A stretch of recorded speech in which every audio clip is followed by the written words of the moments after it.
All right, I need to get a cup of tea and then we will start.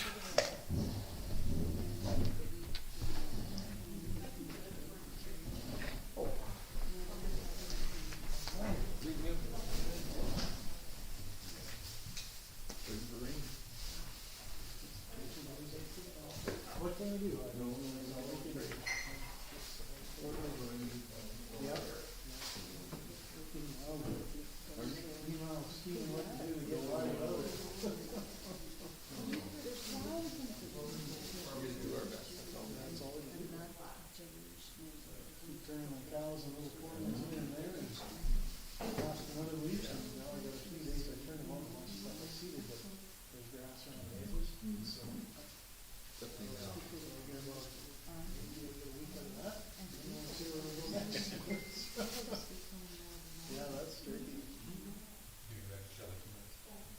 Sound like office coming?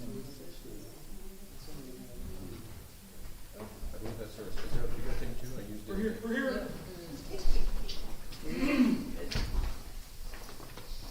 We're here. Next standing? No. I did? Well, yeah, I'm sure you did. Look at me almost. What's up? Was it on what's that?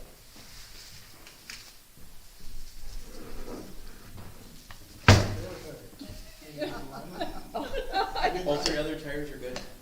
Just that one, but that's the same one that went on the flat. Yeah, that's from coffee. This one, that's a fair, that's the spare. I'm sure it's still good as good as it is. Yeah. I brought a cake, so. 2,000 clicks. Oh, I don't know. Well, we wanted to Doesn't change know there, that of course. what it is. He doesn't know it. Even the guy that had a buddy said, no, we're not gonna so we're not sticking there. It's okay, we don't need that. This is, And we went, but honestly, this is before, real for- where was it? It was after Manteros somewhere. It didn't say no from here to Yeah, but- Manteros. Oh, you did, right? Really nice vibrations, kind of like a U-joint going on, right? Oh, right on. And that vibration, checked everything, nothing, and then got worse and worse, and it was never bad. It was always shake. I'll take your leftovers anytime. There you go. All right, there is, if you're watching us online, there's nothing, I'm sorry, hopefully you have snacks at home. If you're here, there is carrot cake there, and my empanadas are for me, but there is carrot cake there, and carrot cake, and tea, and coffee, and whatever else you need. I won't comment. We'll put a new tire on there today, and we're gonna put another one on it another day. Because I've melted 2 tires off that thing, and then we're gonna see if we can align that axle. Well, that would, this was Ben Day. Oh, great. Where are we at? Oh, we're not where you think we are. Tiger? No, we have to do a little background before we can get there, because we can't get there until we build the foundation to get there. Nope, Ezra. Ezra. I need my.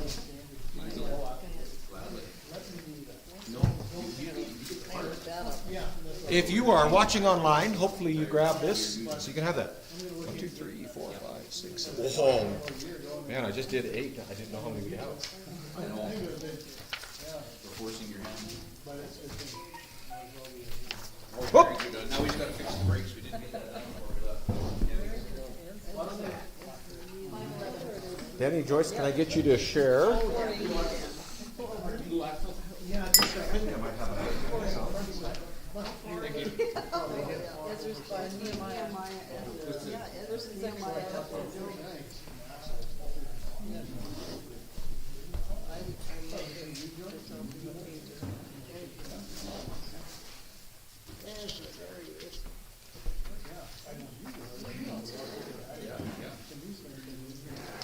Where did I put my notes? No, my notes are, no, my notes are different there.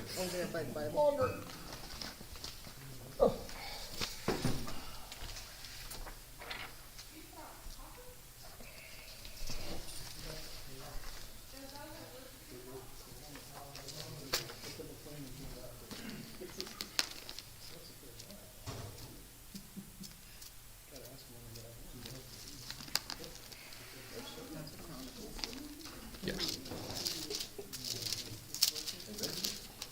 Right before Nehemiah.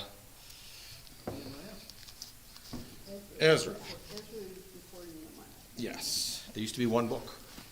Really? Yeah. Yeah, it was one big long book, and then, well, we'll get into that tonight. All right, good evening. Sorry we're running a couple of minutes late. We had some latecomers who had to discuss trailers and... You know what?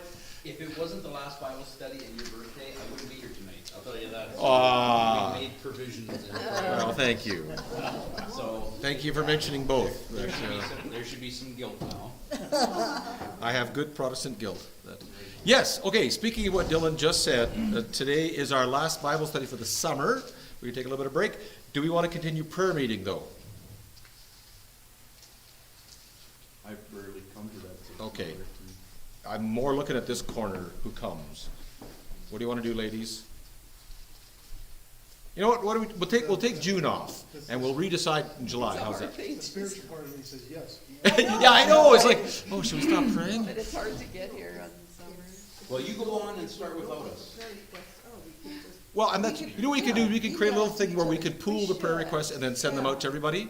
So you can pray while, yeah, we don't have to be together when we pray, I mean, Yeah. except for Danny and Joyce. 'Cause like you'll be together is what I'm trying to say. Yeah. And we'll be together. Yeah. Yeah, because you live together, so. Yeah, no, that's good. Okay. That's a good idea. Then we don't feel like we're forsaking it. Yes, that's right. We're never, yeah, we never stop praying. Just we're just forsaking the assembly of ourselves For just a bit. for a season. That's For a That's right. season, so that our prayers won't be hindered. No, that's a different. Yeah, a whole different concept. That's something else. All right. One of the things we spoke about somewhere in the last couple of years, it's been a bit of a blur, was the difference between meaning and purpose. What's the difference between meaning and purpose? Well, Danny. Anybody? Difference between meaning and purpose. Meaning's what you make it, I guess. Meaning's what you make it. Purpose is what it's made for. Purpose is what it's made for. Good. Purpose is what it's made for. Meaning is what you make it. Or purpose is what the Creator assigned to. Meaning is what you assign it to.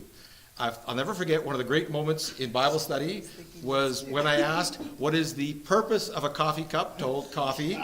And then what is the meaning of a coffee cup? And someone quietly muttered under their breath, it means I don't have to wear a mask. So I won't say who that was, I remember I was sitting right over there. but they distinctly identified, as she reaches for her cup now, they distinctly identified and clearly illustrated the difference between meaning and purpose. So while the purpose of the, anyhow, okay.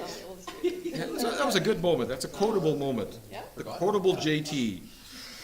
So, purpose is what the designer imposes on it. Meaning is what the user places on the object. So, is there something in your possession right now that has a different meaning than the purpose? The purpose is pretty generic, but for you has specific meaning. Anything in your... Dylan, what is the purpose of that hat? I'm not exactly sure. Well, to keep the sun out of your Sun eyes. Out of my eyes. Yeah. Well, what does it mean to you? Oh, it's my friend Stan gave it to me. He brings me fuel, and that he gave My me. friends. Yeah. My friend Stan. Yeah. Good. Anybody else? That's a good illustration. Exactly what I'm talking about. Anybody else? Myrtle, anything on you that has a difference between purpose and meaning? No? My jacket? What does that mean to you, that jacket? Where'd you get that jacket? I bought it. And where did you buy it? Who was with you when you bought it? Oh, I don't know, it's an old one. Okay, so good. It's got meaning. It's history. It's been with you for a while. Yeah, good. Anybody else? I'm beating a dead horse. I know that, but that's my nature. All right. So, it seems within the realm of our human brains, about every 20 years or so, mid-teens, mid-20s, mid-40s, mid-60s, we go through a bit of a crisis of meaning and purpose. Because our purpose changes, and we begin to question our meaning. So you think about someone who is in their late teens. You know, they're no longer the children, right? They've changed, and so they begin to ask themselves, what does my life mean?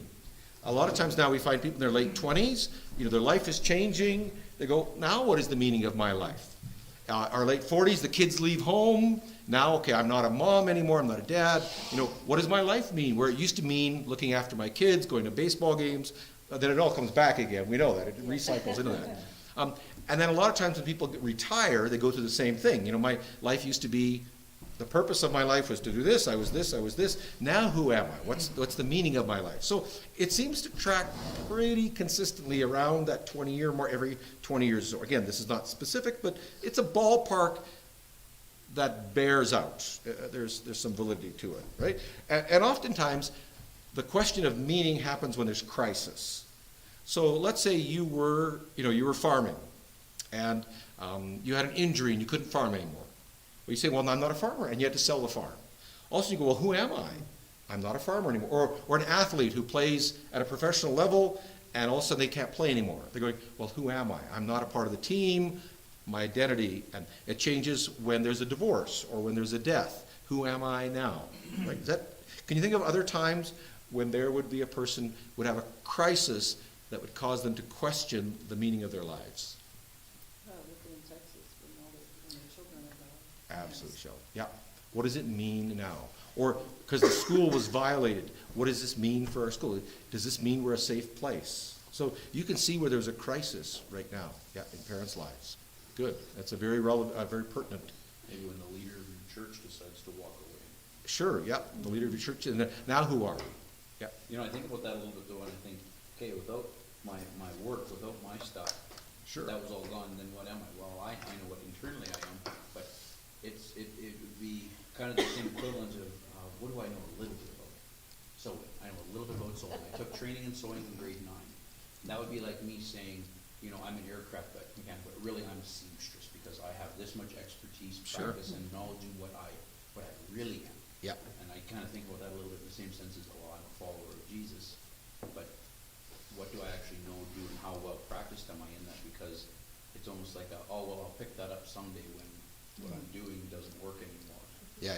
You know, I'll default back to that. Kind of a little self-convicting thinking about that, but you think about that and you go, well, who am I? Well, I'm a child of God. Yeah. But what will you do? I have no idea. Yeah.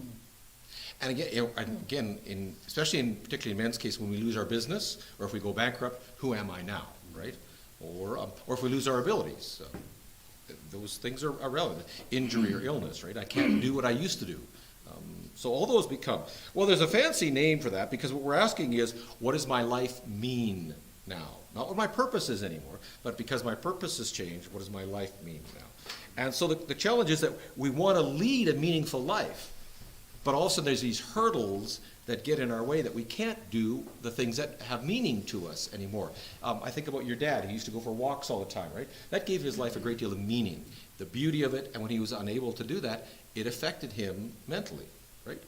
And so who am I now? What does this all mean? Now, sometimes this is positive, that it can lead to new definitions of ourselves, new interests. Someone retires, they start working in a positive way. They can do new things, spend more time with their family or more time at church or whatever. So those crises can have a positive outcome, right? It can be new activities, new choices, but it can also have some very negative outcomes. When there's a loss of a business, and people will often turn to, as we know, into very dark places, right? With the death of a spouse, it can easily turn into a very dark place. So there's a negative side of it as well, which can lead to bad choices, a sense that nothing matters, and despair and isolation can all occur. All right, this is called a crisis of existence or an existential crisis. So the last 3 books of the Bible are all about Israel in crisis. This is exactly the crisis they're having because they're asking themselves, the world has changed so dramatically, and we'll get into that. They're asking themselves, who are we now? Who are we as the people of God when everything changes? So let's do a little bit of background. Okay, so y'all know this. Israel, how do they define themselves before they went into captivity? What were some of the defining features of the nation of Israel? When you think about them. What were some of the big Or just claim to fame? claims to fame? We're the children, we are God's chosen people. We are God's chosen people, right? How else did they define themselves? If God is for us, who can be against us? Yeah. I am the God of Jacob, Israel, and I have no, very triumphant. Invincible. Good. What else?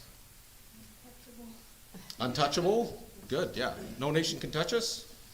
As long as we have the ark. The keepers of the ark. We're the keepers of the ark. Holders Good. of the 10 Commandments. Holders of good. Yeah, the law. The law. Good. What else? There's 2 other biggies. The inventors of circumcision. Well, that's there. Yeah, that was there. That's on the law. Think about 2 big physical things that define them. The temple? The temple. Good. We are the priests and the Levites, and that we have the temple. We worship. We sacrifice. How did you get right with God? Sacrifice. Sacrifice. So that's a big deal. And what else? One more piece. The line of. The line of David, the kings. David is our king. So you've got the priestly line tied to the temple. We've got the prophetic line tied to the people. And then we've got the kingly line tied. So, and God promised that there would always be someone on the throne. What happened when they went into captivity? No throne, no king anymore. What else did they lose? Everything. The everything, yeah. No temple, no sacrifice. Yeah. What else? Living under other people's laws. God didn't win. They lost the battle. Did they lose their identity? They lost their identity. Who are we now? I want you to imagine that, Joyce has got her cup there. If I said to you, the only way to be forgiven is every day to put water in that cup. And every morning you put water in that cup, you will be forgiven the sins of the day before. And then one day I smashed her cup. What would that mean to her? You are unforgivable. You are unforgivable. There's no way back to God, which means I will spend eternal separation away from God for this. So if Israel was told the blood of goats and bulls and rams are the only way to be forgiven, and now there's no temple, what does that mean to them? Yeah, they feel hopeless, probably. They're helpless. Lost. They're hopeless. They're lost in sin. There's no way to be right with God. It's horrific, right? So this is this huge crisis that Israel undergoes, and the last three prophets that we're going to look at in the fall now will address this issue. But we got to talk about what happened to them and how they resolved the crisis. All right. Hopefully you've got your notes and you've got Snoopy on the front with his existential crisis there. I have extra notes, so try and track as long as you can with me. So, Israel gets conquered, and who gets taken off into captivity? The children of Israel. Yep, a good chunk of them, about 10,000 people are forced to relocate in Babylon. And who gets left behind? The poor. Yeah, the poor, the uneducated, the ones that, what Babylon was looking for was people to shore up its empire, right? So if you want to shore up your empire, who do you take? The best of the best. The strong, the craftsmen, the educated. You're going to build up your empire by you don't bring the riffraff, the lepers, you let them stay home and die. Yeah, you take the rich and their wealth. You take the kings and the priests, and you take what was that, Dylan? On our way home, we stopped out of Ware at 2 in the morning at McDonald's, and there was a couple of guys just sleeping in the drive-through. Yeah. You couldn't drive through, it was too tight, so Andrew walked down there, he's just like, ooh. Exactly. Yeah. Babylon didn't want those guys. No. That's right. Where do you live? The drive-through. You can stay. Exactly. So Dylan, you called them, they were called the children of, what was their name? They were the children of Israel, right? The sons of Israel, the children of God. When they went to Babylon, they changed their name. They called themselves the children, or they called themselves Ben Gola, the children of the exile. So often what happens is we'll change our names when we're in crisis, right? When we make a transition, we'll start to change our name. And that's one of the marks of a crisis, is the change of name. So they forge a new name for themselves, a new identity for themselves, and their defeat and the loss of the land promised by Yahweh, by God himself, what did that do to their faith? Was our faith misplaced? Should we have trusted God? Or should we not have, right? So yeah, it shook their faith to the core. If God was the one who fights for us, who promised us the king forever, and now we've got no king, and we've lost the battle, and the temple's gone, does that mean God has failed us? And I think obviously some of them would have had their focus just on what God's going to do for them rather than the fact that he is just. Yes, and that's he right. does Yep. deal justly with those who When they rebel were in against him. Babylon, the 70 years, they never did sacrifices? No temple, can't sacrifice. Yeah. Yeah. No. Thought about that. Yeah, all that's gone. So then that's interesting, is that part of God's justice, saying, you messed up and you can't sacrifice, you're sleeping in the bed you made in? That's interesting. You gotta sleep in the drive-thru. You gotta sleep in the drive-thru, yeah. All right, go ahead, Donna. When they were in captivity, though, they still must have, because that's a long time, 70 years. Like that's, Three generations. yeah. That's three, yeah. So they must have, like told stories and shared things and so that they wouldn't forget. Very good, very good, very good. Gold star. Gold star, gold star. Did you say I think she's got an inside that. We didn't talk about this at supper. We had a big supper. What you do bring up is 3 generations. That's a kind of a tell in Scripture, because it takes 3 generations to fall into sin, and it takes 3 generations to purge the nation to fall out of sin. So in Judges, it's Moses' grandson who commits some of the worst sins in the book of Judges. And that's the point of Judges, that it was 3 generations until the sin entered, was so deplorable. And now it's going to take 70 years, 3 generations to purge Israel. All right, you will find in front of you this map, and for those of you online, new things tonight. Just playing with the software a bit. I can bring this new timeline up. Watch this. Watch this. Look at this. Dun, dun, dun. There, we got the big timeline up now. So do you want to check it out on your phone, Dylan, to make sure it's working? I'm gonna check. All right. There's probably no one watching tonight. It's like, oh, okay. I think I'm Kay in. will be watching. Am I streaming? Yep. Is there a big? I think, Michael Johnston at one point said hi, but Oh. it shows no people. It shows that no one's watching It us? shows a little person and a big 0 beside it. Oh, well, there's the map up? I see a dude looking at a book right now. Oh, you bent over, I think that's the part where you were working. Yep. There's a Don Oh. Cherry delay. Oh, yeah, there's a big time delay, yeah. Yeah. So that's all right. You're here. I'm glad you're here. I'm here, I'm All right. here and I'm there. Yes, that's kind of weird thought about it. All right, let's just take a look at this timeline to give you a point of reference for all the things that are about to happen. So, we get the prophets here. Oh, there it is, yep, it's There there. it is. I hit the live button. Look at that.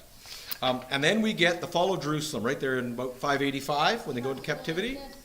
Yeah, I tracking can- along I with can me only here? see your nose and you're above the timeline. I'm above the timeline or below the timeline? Yeah. Look, all I can see is your mouth moving. That's perfect, yeah. It's like a Muppet. It's like a That's Muppet. normal. Yeah, that's nothing new there. There, I'll move the timeline down. There we go. All right, so you see that, and then, Thanks for moving that for me. yeah. That's the beauty of a small church. You can cater to the individual. If they were, Dangerous statement, isn't it? Had I known that. I've got a list. all right, so then we see the 70 years of captivity. You see the line to here. Then you see the decree of Cyrus, and we'll get to that. Then we see a guy named Zerubbabel. Now, Jerusalem, what was the... Okay, you're close. What was the state of Jerusalem? What were the rocks? The rocks were rubble. So who went back and repaired the rocks? Zerubbabel. Right. So his name's Zerubbabel, but we'll call him because Zerubbabel rebuilt the rubbable. Okay, and that's why we're going to look at Ezra tonight. And then we get Haggai and Zechariah. We get the temple completed there. And then down the timeline, you'll see where Esther joins the story, which should tell you something. When the Jews were called back to Israel, did everybody go? No, a lot of them stayed behind in Babylon. And that's where we get Esther's story. So that's where she fits in the timeline. So they willingly stayed? Yes, they do. Well, because they'd been there for 70 years. They had homes and lives and businesses, and they weren't going to leave to go back to Jerusalem, which was nothing but It was on rubble. rubble. Exactly. It's like the Ukrainians in Russia. Yeah. Shirley Bergen and Kate Wilson are with us that's right. tonight, Dan. Good. Well, hello Kay and hello Shirley. Yeah, why would you want to go back to the rubble when you could stay where things are well? So then we get Ezra, who led the second group to Jerusalem and a series of religious reforms. Then we get a guy named Nehemiah, and the walls were how high? Knee-high. So Nehemiah did what? He rebuilt the knee-high walls. So Zerubbabel rebuilt the rubble. Nehemiah rebuilt the knee-high walls. That'll help. Then we get Nehemiah, who left Jerusalem and later returned, and we get Malachi, the last prophet, or as we call him in the Italian world, Malachi. Hey, Malachi, the Italian, the prophet, he's Malachi. So that'll help you remember. All right, so that's the timeline of the stories we're looking at. And our next convenient map, look at that, I could just drag this over. Oh, this is so cool.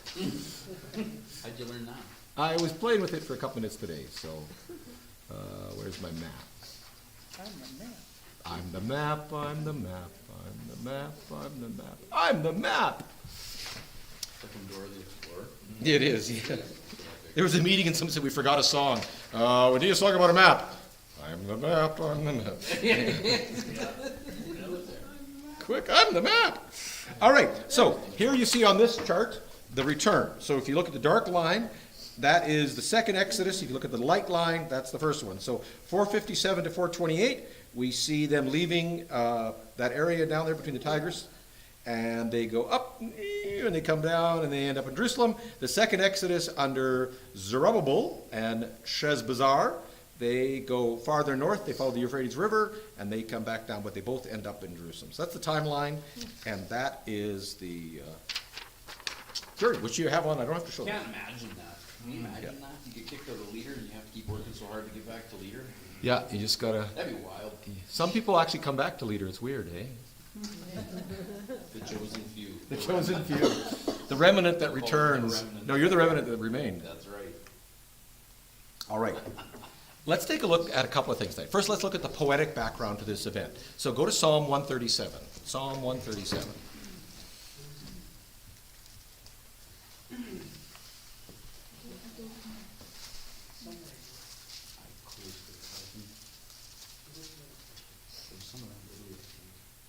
Donna, you want to read Psalm 137? Just the first few verses. Isn't this an Apple song? It is. It is. Yes. The rivers of Babylon. Sing it for us, If I was Donna. braver, I'd sing it, but I'm not gonna. Did they write that song from this scripture? Oh, yeah, It's yeah. very Much so. very Yeah, much. You're reading Psalm 137? yeah. That's what's on the screen?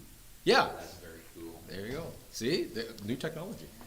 By the rivers of Babylon, there we sat down and wept when we remembered Zion. Upon the willows in the midst of it we hung our harps. For there our captors demanded of us songs, and our tormentors mirth, saying, Sing us one of the songs of Zion. How can we sing the Lord's song in a foreign land? If I forget you, O Jerusalem, may my right hand forget her skill. May my tongue cleave to the roof of my mouth, if I do not remember you. If I do not exalt Jerusalem above my chief joy. Remember, O Lord, against the sons of Edom, the day of Jerusalem, who said, raise it to its very foundation. O daughter of Babylon, you devastated one, how blessed will be the one who repays you with the recompense which you have repaid us. How blessed will be the one who seizes and dashes your little ones against the rock.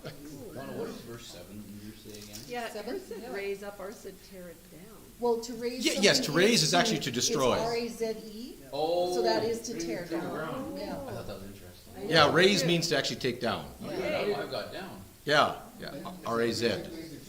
Yeah, that's what mine says too. Raise? It's not, Like shave it. Yeah, yeah. basically.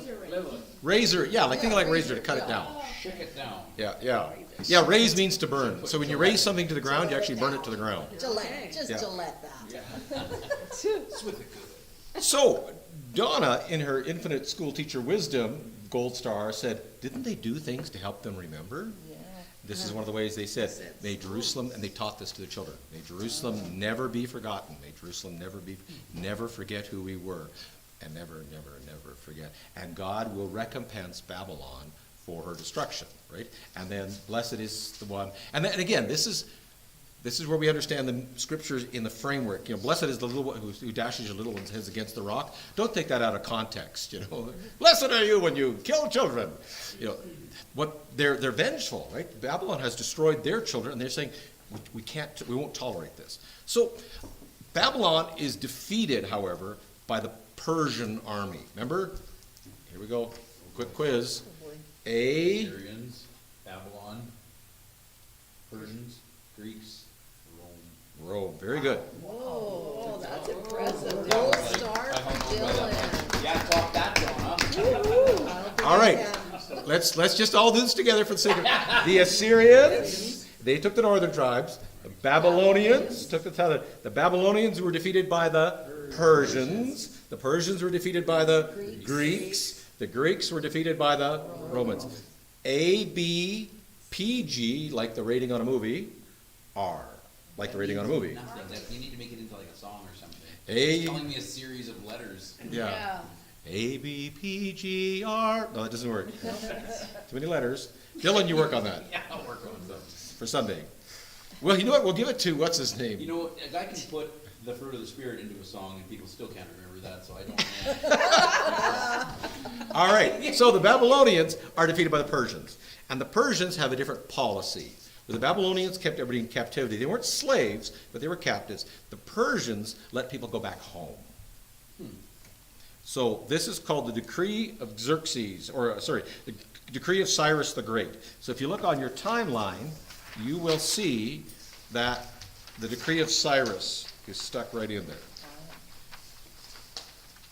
So turn with me to, we're going to do two, Shelley, Ezra 1:1, and Myrtle, Jeremiah 29:10, Joyce, Isaiah 44:28, and Danny, 2 Chronicles 36:22 and 23. So one more time around the horn. Ezra 1:1, Jeremiah 29:10, Isaiah 45:13, and 2 Chronicles 36:22 and 23. Dan, quick question. Yes, sir. In that Psalm 137 there, verse 3, it says, our tormentors demanded songs of joy, and they said, sing us one of the songs. Would that have been kind of in a mocking, oh, sing for us. That's exactly. You sing one of those good songs for us. Yeah, make us happy. Sing us a song of your home country. Exactly. And they went, we can't. Because that's why they hung up their harps Right. and wept. Yeah, which is also from God's spell, dear. So why couldn't they sing? Because they're sad. You can't sing a song of joy what you're Because they're singing. telling them to do it out of mockery. Oh, I see. Yeah. They're going, Sing us a song. yeah, they're making fun of it. All right, Ezra 1:1.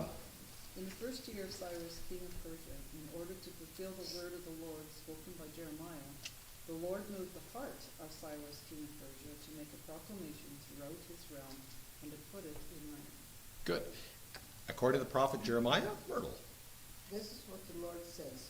When 70 years are completed for Babylon, I will come to you and fulfill my gracious promise to bring you back to this place. Good. So there's a direct connection there.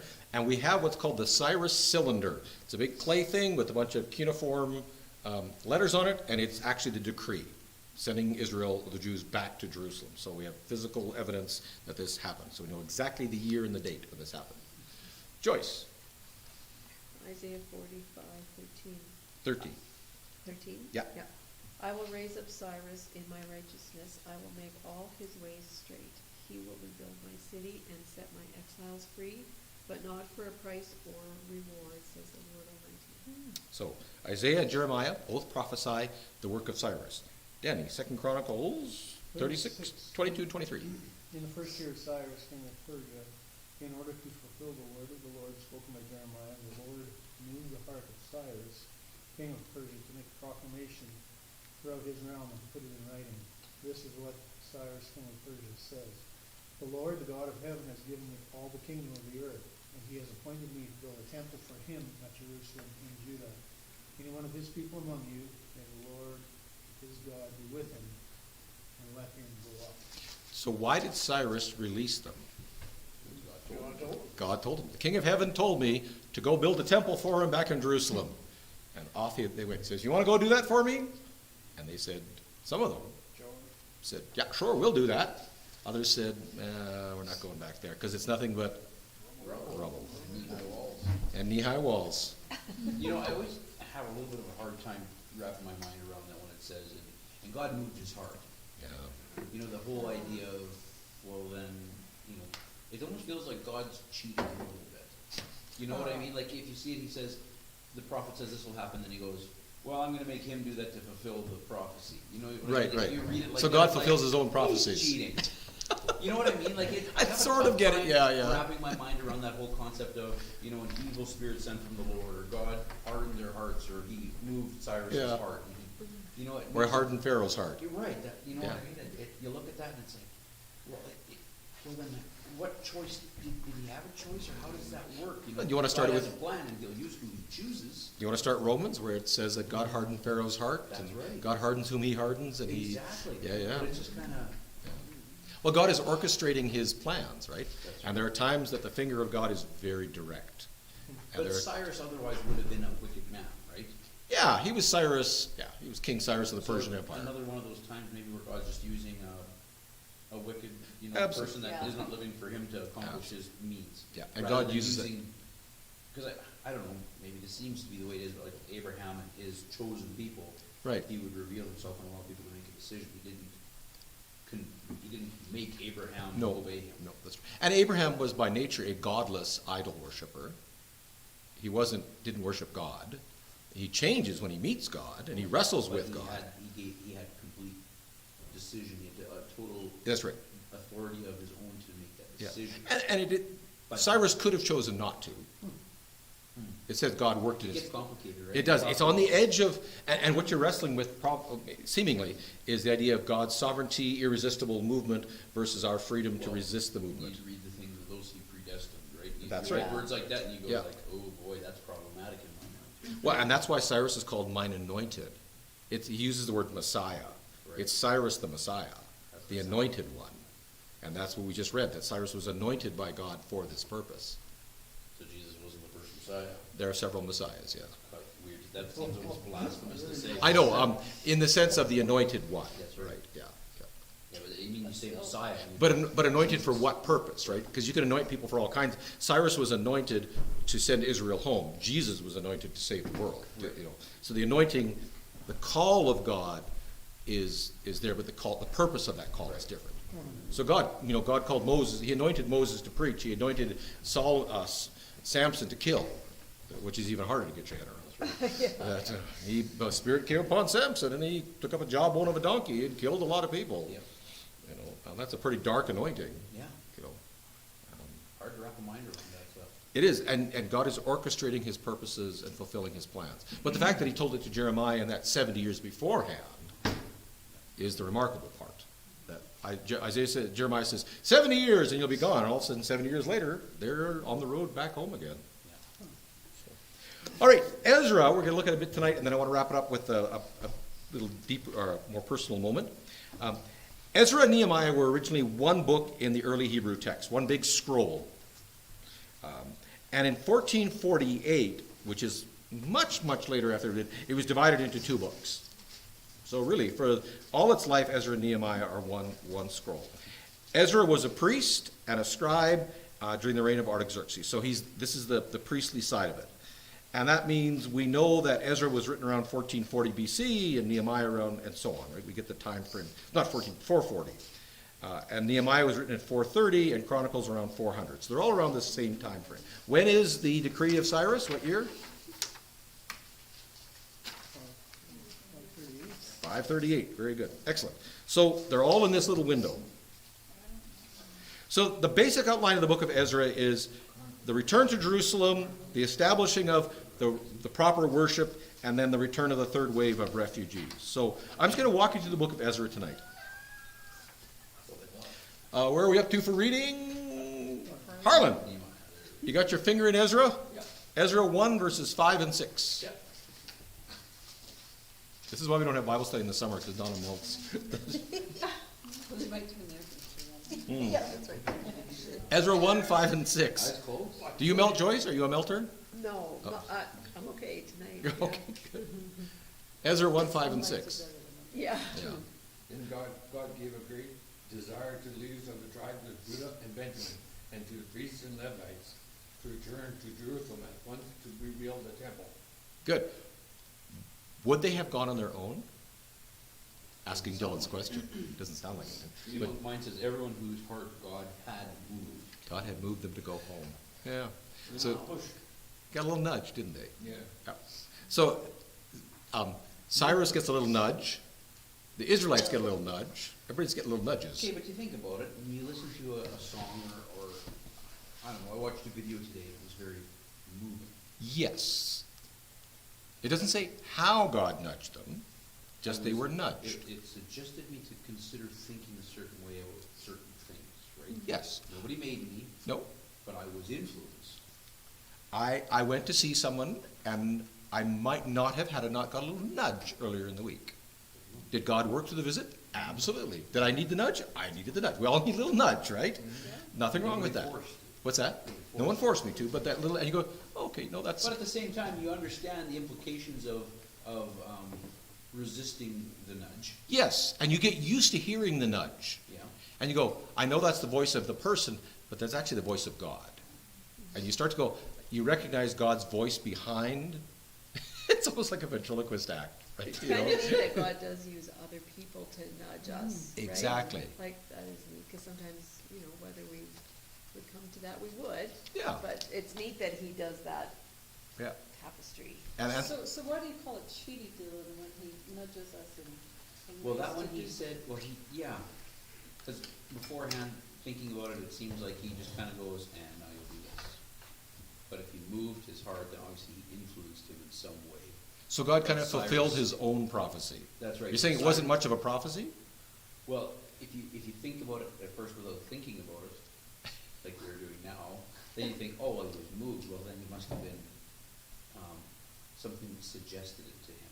Yes. In some way, it was suggested to him that I should do this, and this is right, and da-da-da-da, whatever. It's never revealed how God Even nudged him. If you think about it in that sense, like we are now, when God moved somebody, he didn't pick them up and set them there, Yeah. but he suggested something in a way that they What realized could easily have on happened? their own Yeah. choice. What could easily have happened is Cyrus, being the guy he was, he wants to appease everybody's religious backgrounds, right? So he's got the god, they worship the cow, they worship this. These people in this land of this Babylon, they worship Jehovah. Well, they've got a temple. I got a god in my country who doesn't have a temple. He says, well, where's this guy's temple? And he says, well, we got to go. Well, and the Jews will say, well, the temple should be. Oh, well, that god needs a temple. Go build him a temple. It can be as simple as that. Reminds me of who was that 300 years post Jesus or pre Jesus? Constantine. Post. Post Jesus. Same kind of idea, right? Yeah. Oh, it's all good. Gotta make sure everybody. Yeah, that's right. And so, if you want the methodology, it could be all good, where he's going, no, I need to make sure that all my bases are covered, all the gods are happy, and this god doesn't have a temple. He could have done that. Well, so just to backtrack a little bit, him being moved to do that, does that mean that he was a good, earnest God worshiper? Or God's worshiper. God's. Yeah, worshiper? yeah, Cyrus So he was would have been. still just a pawn in the game, and he wasn't an earnest follower of God. No, he wouldn't be a That God-fearer. would be more like what you're saying, just like, oh, there's another one. But Yep, make sure. got to make sure all my bases are covered. Yeah. Yeah, that makes makes perfect sense. sense. Yeah. I just want to go back. I like the idea that we're just the dummy, that God speaks through us. We're just the hollow-headed dummy. If we're sitting on his lap, we hear him. You could push that analogy pretty good. Yeah. If you're close to God and hearing him, you'll say the words he needs you to say. All right, so that's Ezra 1, 5, and 6. The people themselves get a little nudge, and off they go. 7 to 11. Dylan? Moreover, King Cyrus brought out the articles belonging to the temple of the Lord, which Nebuchadnezzar had carried away from Jerusalem and had placed in the temple of his God. Cyrus, Notice, of his God. He's not a God-fearer, his God. Right. Cyrus, king of Persia, had them brought by Mithridath, Sounds good. the treasurer, who counted them out to Sheshbazzar, the prince of Judah.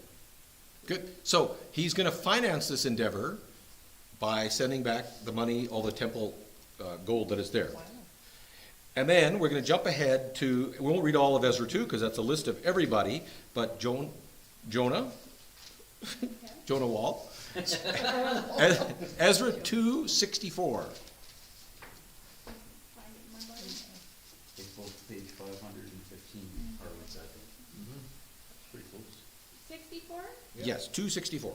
The whole company numbered 42,360. What does that little 65 mean? That's the Oh, next chapter. okay. Besides, there's 7,337 men servants and maid servants. And they also had 200 men and women singers. They had. They're going to choir back with them. Do I keep going? Just that verse, stop there. Donna said, were they I worshiping? don't know how far I was. Yes, because they had choirs. They were doing something. Well, there was so many numbers there. But what do you notice about the ratio? The people plus, what was the second set of numbers, Joni? The male Servants. They took slaves back with them. And if you actually do the math, 1 in 6 persons coming back as a slave. So, like Israelite slaves or? Israel, the people of Israel that were living in Babylon had slaves. Is that because they were so, They were prosperous. I was going to say, well, I was So they word brought I'm the looking slaves for. with them Yep. when they went into captivity and they stayed? Well, in within the captivity, somehow a portion of people had become slaves, or they had purchased slaves or inherited or somehow got slaves. But when they come back, they bring their slaves with them. Were they Babylonians? We don't know. They could be Jewish, in other words, because people will sell themselves into slavery if they're impoverished. So it could be their brethren who are slaves, or it could be, we don't know. But it tells you that they were prosperous people of some wealth, because they had slaves. So when you're bringing 1 in 6 of you as slaves, the irony is not lost on anybody, that a people who were sold into slavery take the slaves with So them. did the 70 years of that culture affect them so badly Yeah, that they that's forgot? what I was wondering. Exactly, yeah. Three generations, like you say. To what extent, yeah. And this will be an ongoing issue. But if you're in captivity, you don't think you're gonna prosper there. And yet they did. And we have, it's funny because I should have printed it off. They've just found a whole set of documents of one family who had a butcher shop. And it's a chronology of this family's wealth and life, and Israel did very well within Babylon. Wow. Yeah, they were given very prosperous land in between two rivers, and Israel prospers within Babylon over 70 years. They do very well. Matter of fact, they do so well that 3 of them become heads of state. Anybody know the 3 boys who become heads of state? Shadrach, Meshach, and Abednego, and Daniel. Daniel. They do so well that one of them becomes queen, Esther. So Israel does really well in Babylon. They rise to levels of government. So why would the Babylonians wanna bring the Israelites there so that they prosper? Because if Israel prospers, the nation would prosper, right? It's like bringing in doctors and lawyers and, from out of Canada, and then they prosper here, and when they prosper, we prosper. It's that residual effect. Yeah. So they brought the best and the brightest, the wealthiest and the powerful to Babylon to elevate the power of Babylon. Well, do you think maybe they were a little superstitious too? Oh. These are God's chosen people. And that may have been a factor too. And God blessed We don't Israel. want to have a God be upset with us, but that's God's chosen people. Yeah. So God blessed Israel while they were in captivity, which is the opposite of the Egyptian story, right? Where they fall Yeah. deeper and deeper and deeper. In Babylon, they rise and rise and rise. And then that cream, but not everybody goes. We know that Esther and a lot stayed behind. So we know that 42,000 plus their 7,000 slaves, plus their singers. So if you have 400 singers, that means you're wealthy enough to support Yeah. arts. Now they could have been, That's interesting to think Esther, that falls in that 70 years of captivity. Esther's after. After. Oh, after. Yeah, if you look on the chart, Oh, that's right. yeah, she falls in sometime later on. Oh, sure. All right, we won't read this. They rebuild we will. Henry, Ezra 3, 1 to 6. I got to get moving here. Ezra 3, 1 to 6. In the 7th month, King of the Israelites had settled in their towns. The people assembled together as one in Jerusalem. And Joshua, son of Don't worry about the names. and his follower priests and The rebels. Rebel guy. Barney Rubble. Yeah. Is it better? The son of Phethel and his associates began to build the altar of the God of Israel to sacrifice burnt offerings on it in accordance with what is written in the law of Moses, the man of God, despite their fear of the people, whereas they built the altar on its foundation and sacrificed burnt offerings on it to the Lord, both the morning and the evening sacrifices. And in accordance with what is written, they celebrated the festival of tabernacles with the required number of burnt offerings. I'll get you stopped there. That's good. What's the first thing they did? They set up the altar. Sacrifice. And what's the phrase he uses? In accordance with the law, the required number of sacrifices. What does that tell you about them? They remembered. 7 years later, they hadn't forgotten. They hadn't lost it. They had kept the Torah. But some of them would have been, they wouldn't That's have right. ever lived in Israel as an adult. That's right, yeah. Or all of them would have. Yeah. If you were taken as a child, let's say you were 80 when you returned, and later on we'll see that those that remember Solomon's temple weep when they see the new temple, because it's not as grand. It's not as beautiful. So that heritage, the grandfather's it's beautifully woven into this, that the grandparents are the keepers of the heritage, and they pass that down, and they are alive and strong enough as people to say, remember, this is the number of sacrifices, and their grandparents never lost their faith. And that loss of faith, lack of loss of faith, corrects the grandchildren's generation. Because the grandchildren are falling into Babylonian ways, right? And then all of a sudden there's this great purge that comes, this purification again. Yeah. So it shows you that, the responsibility of grandparents to their grandchildren to keep the faith alive and to keep it from deteriorating, because we know it takes 3 generations to lose faith. That's the Bible's big point. I like that in there. Moses, the man of God. Yeah, they don't ever forget who he is. Title. Yeah, What really. a Yeah. title. No kidding, no. All right, we got to keep moving here because I got to wrap this up. All right, so they rebuilt the altar, but it also said that there were those opposed to them. So the people who were around them. So can you imagine, you've been in Jerusalem 70 years, you're making a go of it, you got your little butcher shop set up, and look over the distance and you see a cloud of dust. And what's the cloud of dust? It's 42,360 people with slaves coming in to your city. And what are they going to do? Take over your city, right? So the people that were there were very unhappy with, yeah. And the people around them are very unhappy with these people coming. Like, how dare you? You're Babylonians, with all your Aramaic and all your weirdness. So there's a whole other. We don't want you back here. See, this goes so bad that they have to get things sorted out. Along comes the next king, a guy named Darius. And we're going to wrap up tonight with this, and then the one last thing I want to share with you, Donna, chapter 6, verses 1 through 12. Then King Darius issued a decree, and search was made in the archives where the treasures were stored in Babylon, and in Ecbatana in the fortress, which is in the province of Media. A scroll was found, and there was written as it follows. Isn't that pretty cool, that in the place of Media, Yes. there was a scroll found? Road. Oh, Come on. wow. Missed that right over there. In the province of Media. That's right. In the first year of King Cyrus the king issued a decree concerning the house of God at Jerusalem. Let the temple, the place where the sacrifices are offered, be rebuilt, and let its foundations be retained. Its height being 60 cubits and its width 60 cubits, with 3 layers of huge stones and 1 layer of timbers, and let the cost be paid from the royal treasury. And also let the gold and silver utensils of the temple of God, which Nebuchadnezzar took from the temple in Jerusalem and brought to Babylon, be returned and brought to their place in the temple in Jerusalem, and you shall put them in the house of God. Now therefore, Tatier, governor of the province beyond the river, Shethar Bozene, and your colleagues, the officials of the provinces beyond the river, keep away from there. Leave this work on the house of God alone. Let the governor of the Jews and the elders of the Jews rebuild this house of God on its site. Moreover, I issue a decree concerning what you are to do for these elders of Judah in the rebuilding of this house of God. The full cost is to be paid to these people from the royal treasury out of the taxes of the provinces beyond the river, and that without delay. How far am I supposed to Good enough. Stop there. All right. So there's some debate. Who's going to pay for this? This is a very practical book. We're going to build a temple. Who's paying for this?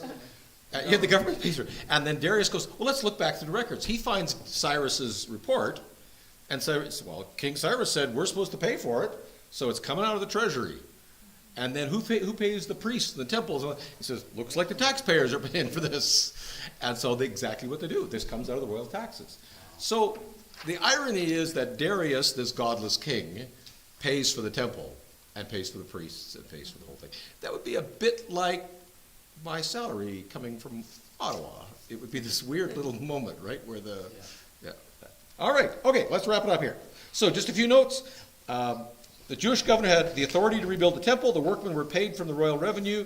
They were to be given animals. Anyone who opposed the edict was cursed, and it was to be done, in verse 12, with due diligence. All right, chapter 6, the temple is completed. They celebrate Passover, and they're purified and separated.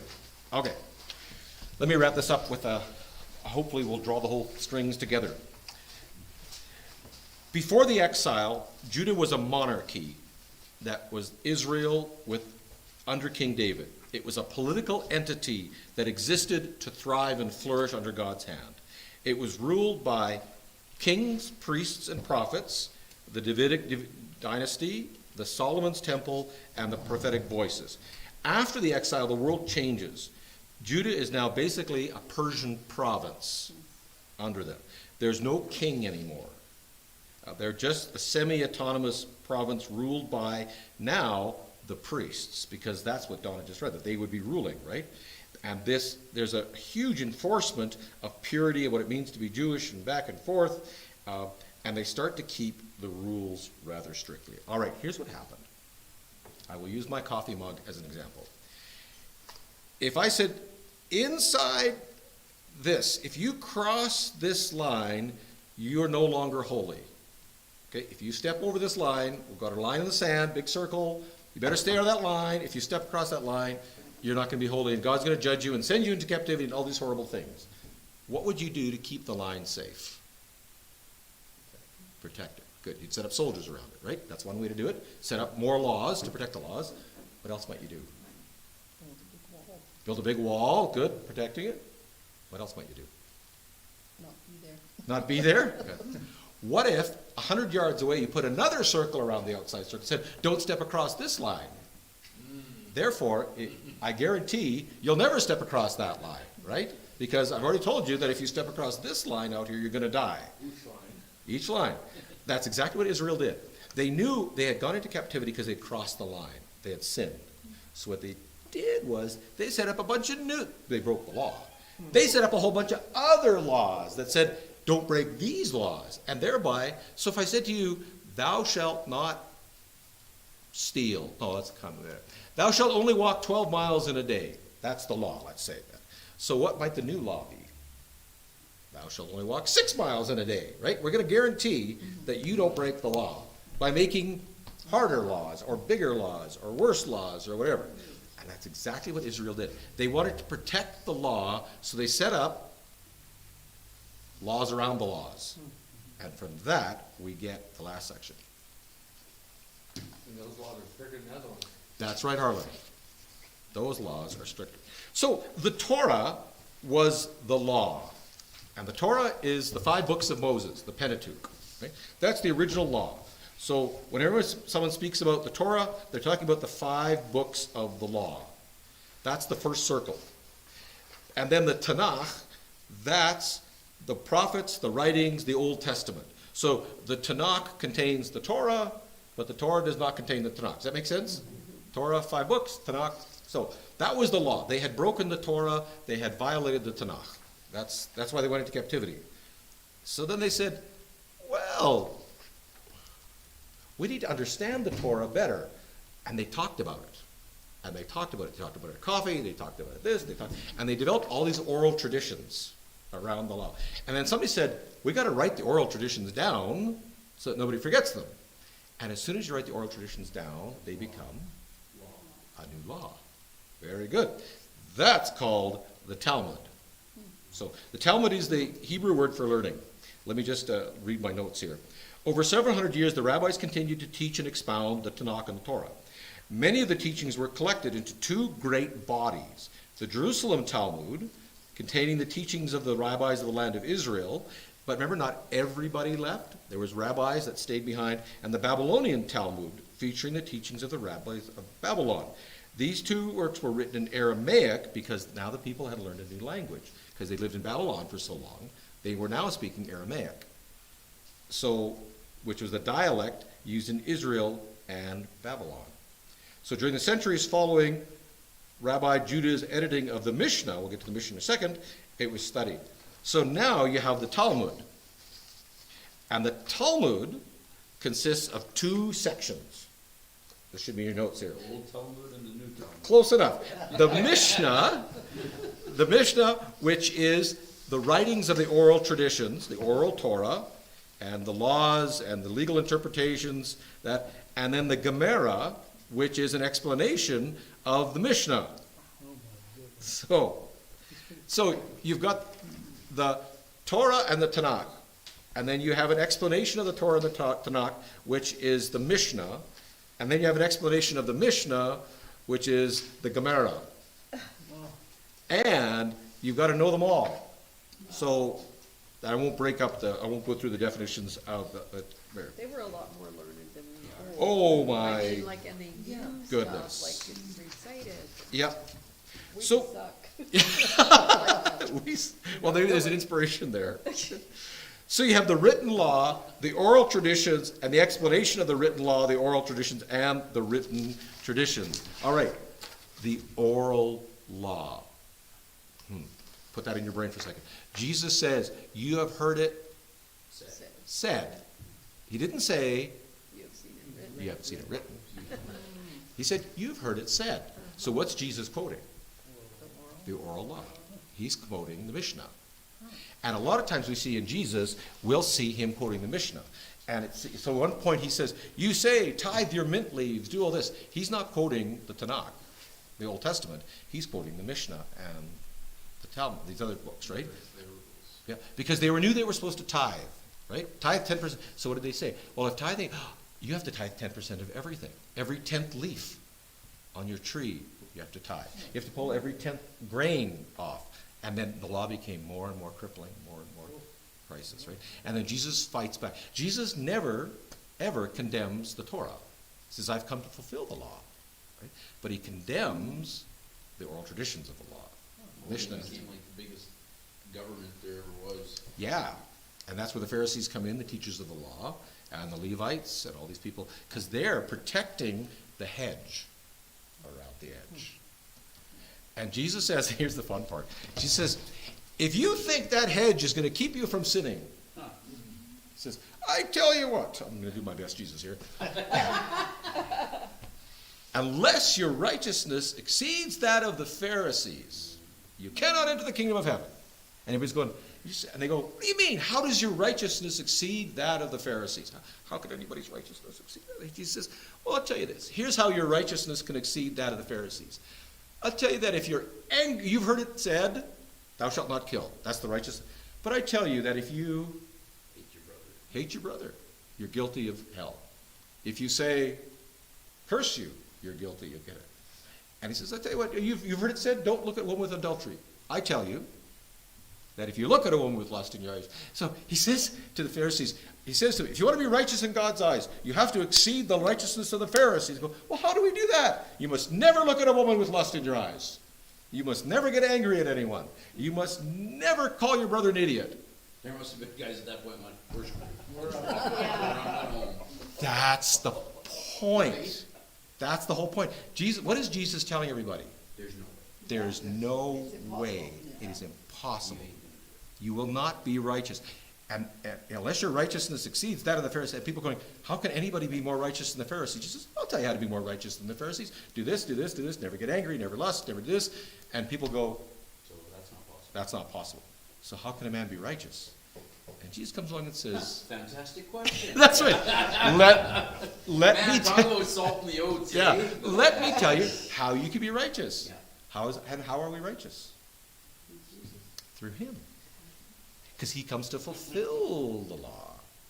And the just shall live by faith in the one who fulfilled the law. You have to trust the sacrifice. They were trusting the system, the law for their righteousness. Jesus comes along and says, just like the Torah told you, trust the sacrifice. And then he says, and by the way, I'm the sacrifice. But Yeah. probably it always comes back to that. It sounds too good to be true. I know. Because we go, I can keep the law. And the Pharisee said, we can keep the law. And Jesus says, yeah, and he draws a square, right? The Pharisee said, okay, we haven't got a law. He said, oh, that's a fantastic line. You know, well, then they made the line a little bigger. Yeah. And then how big is, well, Jesus' circle is like, the size of Israel. You're going to step over that line no matter what. Because everyone's going to get angry. Everyone's going to lust. We go through the... Doesn't matter how many wires of fence you put up, the cows will get through them. That's right. Because never trust the cows to make the fence. Right? And the whole point of that teaching about the Pharisees and, never look, and then what do we do as Christians? We often turn it back into law again. But the point of the teaching is that no one can keep the law. If you want to get into heaven, you have to be more righteous than the Pharisees. How righteous is that? This is how righteous. And Jesus makes the circle bigger and bigger and bigger until everybody stumbled over. And it's almost like they were standing there and the circle just got past them. And they realized that there is none righteous, no, not one. All our righteousness is as filthy rags. And he says, yes, you get it now. You have to trust the Torah. Stop this Mishnah all this other stuff. Don't trust that. Trust the Torah, and the Torah says the sacrifice of the lamb, I'm the lamb, and so Jesus reinforces the law. And he says, I have come to fulfill the law. I am, the fullness of the law is found in me. And so that's why we got our little guy at the end, the last picture I think you have him studying away, right? Yeah. So in the midst of a crisis, Israel turned and thought they'd solved the crisis. They said, who are we as the people? We will be the people of the law, the Torah. We will make the law unbreakable. We will have rabbis and scholars who will define the law and understand it. And they thought, and they redefined themselves as people of the law rather than people of the Lamb. And Jesus says, in the midst of crisis, you must become the followers of the Lamb, not the followers of the law. And for some cultures, as I point my hand over in this direction, they still try and follow the law, right? Paul will later on say, don't think you can just do whatever you want and break the law, because that's sin as well. That's our more of a pagan problem. But yeah, the law cannot save you. Only the righteousness of Christ. So in the midst of crisis, lean on the Lamb. Don't depend on the law. There we go. And we'll see you, we'll let you know, probably late August.